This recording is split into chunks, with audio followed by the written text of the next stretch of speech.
వారంతా ఉన్నత హోదాలో ఉన్నవారు అయినా సరే ఆ పదవులను వదులుకొని రాజకీయ దారిలో నడవాలని డిసైడ్ అయ్యారు. ప్రత్యక్షంగా ప్రజలకు మంచి చేయాలని నిర్ణయం తీసుకున్నారు. కట్ చేస్తే అనుకున్న రేంజ్లో వారి ప్లాన్ సక్సెస్ కాలేదు. ఏదో చేద్దామని అనుకుంటే ఏదో జరిగింది. అంత గొప్పవారిని ప్రజలు ఎందుకు పక్కన పెడుతున్నారు? ఏపీలోనూ ఇప్పుడు రాజకీయ రాగం అందుకున్న ఏబీ వెంకటేశ్వరరావును జనాలు ఆదరిస్తారా?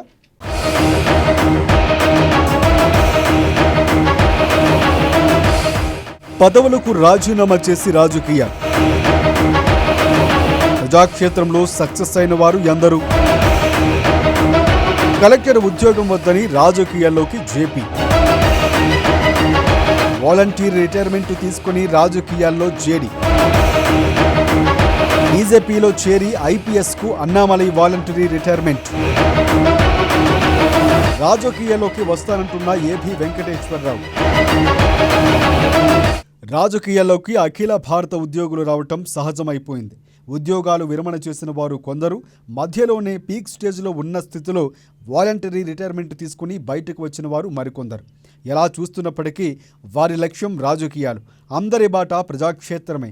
కానీ వీరిలో విజయం దక్కించుకున్న వారు ఎవరు, ఎంతమంది అంటే ప్రశ్నలు తప్ప సమాధానం లేదు. అయినా ఏటికి ఎదురెత్తున్నట్లు వారు ప్రయత్నాలు చేస్తూనే ఉన్నారు.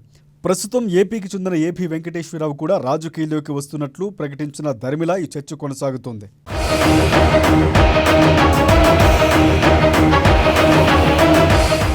ఏపీలో తొలిసారి కలెక్టర్ ఉద్యోగాన్ని వదులుకొని రాజకీయ బాట పట్టారు జయప్రకాష్ నారాయణ. లోక్సత్తా అనే స్వచ్ఛంద సంస్థను ఏర్పాటు చేసుకున్న ఆయన తరువాత దానినే రాజకీయ పార్టీగా మలుచుకున్నారు. 2009 ఎన్నికల్లో కూకట్పల్లి నియోజకవర్గం నుంచి ఒకే ఒక్కసారి ఆ పార్టీ తరఫున ఒకే ఒక్క నాయకుడిగా విజయం దక్కించుకున్నారు ఆయన. తర్వాత మళ్లీ కనుమరుగయ్యారు.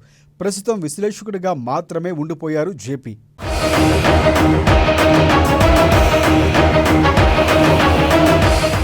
ఉన్నత స్థాయిలో కొనసాగుతున్న సమయంలోనే వాలంటరీ రిటైర్మెంట్ తీసుకుని రాజకీయాల్లోకి వచ్చిన ఐపీఎస్ అధికారి జేడీ లక్ష్మీనారాయణ తొలినాళ్లలో జనసేనలో చేరి విశాఖపట్నం నుంచి పార్లమెంటుకు పోటీ చేసి ఓడిపోయారు.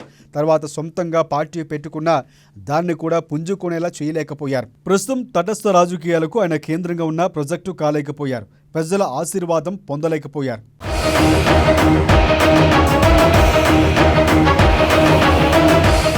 తెలుగు రాష్ట్రాలకు చెందిన వ్యక్తి కాకపోయినా పిన్న వయసులోనే ఐపీఎస్కు ఎంపికై కర్ణాటకలో ఎస్పీగా చేరారు అన్నామలై. తర్వాత బీజేపీలో చేరి అనతి కాలంలోనే ఐపీఎస్కు వాలంటరీ రిటైర్మెంట్ తీసుకున్నారాయన. 4 ఏళ్ల పాటు తమిళనాడు బీజేపీకి చీఫ్గా వ్యవహరించారు. కానీ ప్రజల మధ్య విజయం దక్కించుకోలేకపోయారు. ఒకసారి అసెంబ్లీకి, మరోసారి పార్లమెంటుకు పోటీ చేసి 2 సార్లు ఓటమి పాలయ్యారు. ఇటీవలే బీజేపీ ఆయన్ను చీఫ్ పదవి నుంచి కూడా తప్పించింది.